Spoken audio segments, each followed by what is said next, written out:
அருட்பெரும் ஜோதி அருட்பெரும் ஜோதி தனி பெரும் கருணை அருட்பெரும் ஜோதி எல்லா செயல் கூடும் என் ஆணை அம்பலத்தே எல்லாம் வல்லான் தாளே ஏத்து.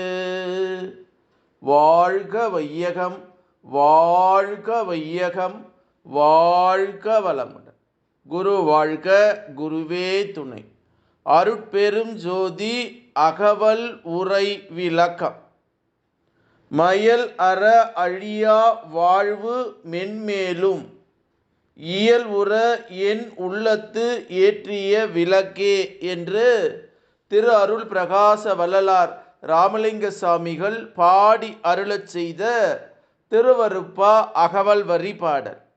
இதனுடைய உரை விளக்கம். மயக்கம் தருகின்ற மாயை அறுபடவும் அழியா வாழ்வாகிய மரணமில்லா பெருவாழ்வு மென்மேலும் என்னை அடையவும் என் உள்ளத்திலே ஏற்றிய விளக்கே என்று இந்த அற்புதமான அகவல் வரிக்கு பேராசிரியர் பாலசுப்பிரமணியம் ஐயா அவர்கள் சொல்லக்கூடிய ஒரு அற்புதமான உரை விளக்கம். மயில் அற அழியா வாழ்வு மென்மேலும் இயல் உற என் உள்ளத்து ஏற்றிய விளக்கே என்ற அகவல் வரி 1499 1500 அகவல் வரிக்கு சாமி சரவணானந்தா அவர்கள் தரக்கூடிய ஒரு அற்புதமான மெய்ஞான விளக்கம். அருள் விளக்கை ஆன்ம தளியில் நித்தியமாய் எரிந்து கொண்டு விளங்கும்படி செய்துள்ளார் நம் அருட்பெரும்பதி. ஆனால் அவ்விளக்கு அருட்கண் பெறாதவர்களுக்கு எப்படியும் அறிய முடியாதபடி தோற்றே இருக்கின்றதாம். பொறி அறிவாகிய புலனுக்கும் கரண அறிவாகிய மனதுக்கும் ஜீவ அறிவாகிய சாதாரண உணர்வுக்கும் சற்றும் விளங்காத விளக்கு இதுவாகும். மேல் ஆன்ம நாணம் பெற்று அகக்கண் கொண்டு உணர்வருக்கு ஒருவாறு வெளிப்பட்டு ஆன்ம பாவனையில் சில காலம் விலகி நின்று சில அற்ப சித்தி சக்திகளையும் வழங்கி நிலவி தேக அத்தியத்தில் மறைந்து சூன்யமாகி விடுகின்றதாம். ஆகவே ஆன்ம ஜோதி தீபம் தோற்றா நிலையும் தோன்றி மறையப்படும் நிலையும் அருள் உண்மை வெளிப்படாத மருள் மயக்க நிலையாகும். இந்த மருள் நிலையை இங்கு மயல் எனப்படுகின்றது. மேற்படி மயல் அறவும் அழியா வாழ்வு மென்மேலும் இயல் உறவும், அதாவது மயல் என்னும் மருள் நிலை நீங்கிடவும் அருள் ஒளி தோற்றி நித்திய வாழ்வு இடைபெறாது என்றென்றும் விளங்கி கொண்டிருக்கும் இந்த அருட்பெரும் ஜோதி தீபம் நம் உள்ளத்தே பிரகாசித்து கொண்டு இருப்பதாம். மனித பிறவி ஏற்ற ஆன்மாவுக்கும் மருள்நிலை நீக்கி அருள்நிலை உண்டாகும் வரையும் மேல்மேலும் பிறப்பும் இறப்பும் வந்து அகன்று கொண்டே இருக்கின்றதாம். ஒவ்வொரு பிறப்பிலும் வாழ்க்கை அனுபவத்தால் சுக துக்கத்தால் பட்டு பட்டு தேறி வேண்டுதல் வேண்டாமையற்ற நிலை அருளில் நாட்டம் உண்டாக்கி தயவு விசார வாழ்வு மேற்கொள்ளும் போது இத்தீபம் வெளியே வருகின்றது. இத்தீப ஒளி மயமாகி நின்று அருள் பணி புரிந்து வர வர அந்த அருள் விளக்கின் ஒளி உயிர் உடம்பு முழுவதும் நிரம்பிட மரணமில்லா நித்தியானந்த வாழ்வு சித்திக்கின்றதா.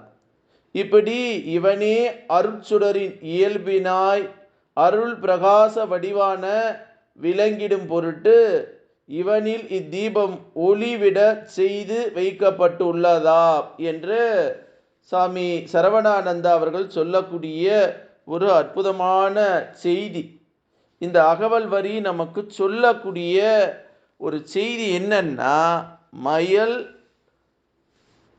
அற அழியா வாழ்வு மென்மேலும் இயல் உற என் உள்ளத்து ஏற்றிய விளக்கே என்ற இந்த அகவல் வரியை நம்ம சிந்திக்கின்ற போது மயக்கம் தருகிற மாயை அறுபடவும் அழியா வாழ்வாகிய மரணமில்லா பெருவாழ்வு மென்மேலும் என்னை அடையவும் என் உள்ளத்தில் ஏற்றிய விளக்கு. அப்போ இந்த விளக்கை ஏற்றுவதற்கு நம்ம என்ன பண்ணணும்? நமக்குள்ளாகவே மூச்சை கவனி, பேச்சை குறை. சொக்கநாதன் இருக்கும் இடம் சும்மா இருக்கும் இடம் என்று சொல்வார்கள். அதுபோல நம்மளுடைய தேகத்திலே இருக்கக்கூடிய ஜீவனை உள்மூச்சு வாங்கி வெளிமூச்சு வாங்காமல் செத்து போகாமல் உள்ளே நமது மூச்சையை கவனித்து கதாகதம் செய்து ஜீவனை மெருகேற்ற வேண்டும். அப்படி அந்த ஜீவனை நாம் மெருகேற்றி கொண்டே வந்தால் நமக்குள்ளா இருக்கக்கூடிய அந்த அருட்பெரும் ஜோதி வெளியே வந்து அந்த மரணமில்லா பெருவாழ்வை வாழக்கூடிய ஏக இறைவனோடு ஒளி தேகமாக நம்மை மாற்றி உண்மையான அகவாழ்வுக்கு நம்மை கூட்டிச் செல்லும். இதற்கு மாறாக புலனின்பத்திலே நாம் இருந்தால் அந்த அக இன்ப ஜீவனுடைய உண்மையான மெய்ப்பொருளை நம்மால் உணர்ந்து கொள்ள முடியாது. ஆகவே அகநிலையிலே கூடுமான வரையிலே நாம் பயணிக்க முற்பட வேண்டும். அதற்கான ஒரு சூழலை அந்த அகமே அமைத்து கொள்ளும். ஆனால் நாம் முயற்சி எடுத்து புறத்திலே இருந்து வெளியே வந்து அகத்தோடு பயிற்சி செய்து தியானம் செய்து ஜபம் செய்து நித்திரை கொள்ளக்கூடிய தூங்காமல் தூங்கி சுகம் பெறுவது எக்காலம் என்று பத்திரகிரியார் சித்தர் சொல்லுவதை போல உண்மையை உணரக்கூடிய மௌன நிலையிலே ஏகாந்த நிலையிலே நம்மை பழகி கொள்ள வேண்டும். அப்படி நாம் பழகி பழகி பழகி வருகிற போது அந்த அருட்பெரும் ஜோதி ஆண்டவருடைய தரிசனம் கிடைக்கும்.